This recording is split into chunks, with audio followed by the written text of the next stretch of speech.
An EKG is just an electrical measurement of what we were just talking about, the movement of electricity around the heart, those rocks being dropped into a pond, those ripples electrically. Well, we use things called electrodes, and they're attached to wires we call leads, and those go into a machine that tell us how much electricity is moving around. If there's a bunch of electricity heading towards one of the electrical electrodes, if there's electricity heading towards it, the machine records it as a bump upwards on an EKG. So let's just draw that. If we have an electrode and electricity heads towards it, boop, we have a bump upwards. Boom. If it heads away from it, we have a bump that goes downwards, like this. So if I have a heart, and I put an electrode here, and we put an electrode there, any electricity that heads towards the positive gives me a bump upwards. Any electricity that heads away, like this, gives me a bump downwards. Core concept, you need to know that one. So what we're doing is we're giving different views of the heart. A lead is a view. A lead is a view.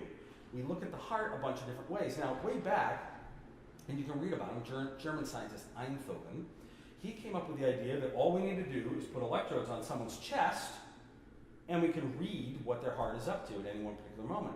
And he found that by moving this electrode around, the positive one, the EKG, the electrical signals you were seeing, changed. Now, way back, he actually took a needle and stuck it into the patient's chest. We've since learned that a nice sticky electrode with some goop on it gives us just as good a tracing as sticking a needle in the chest. We don't do that anymore. That would be bad. So no needles in the chest.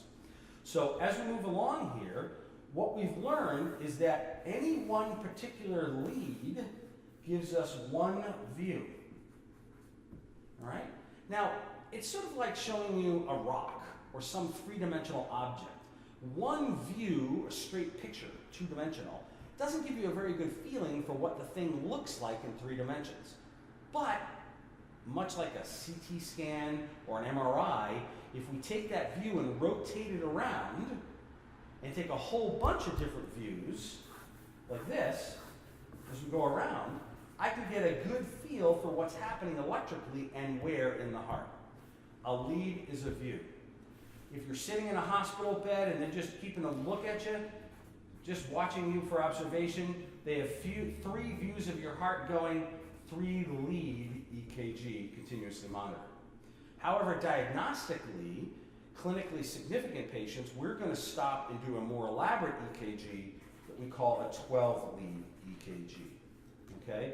Notice I keep saying EKG, but I write ECG, and that is because electrocardiogram was EKG in the German, and most of the times in medicine, we keep saying EKG, even though we write ECG.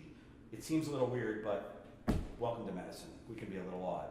We have a 12-lead view of the heart. Now that requires 10 stickers, which I'm going to show you now. Let me flip the paper around.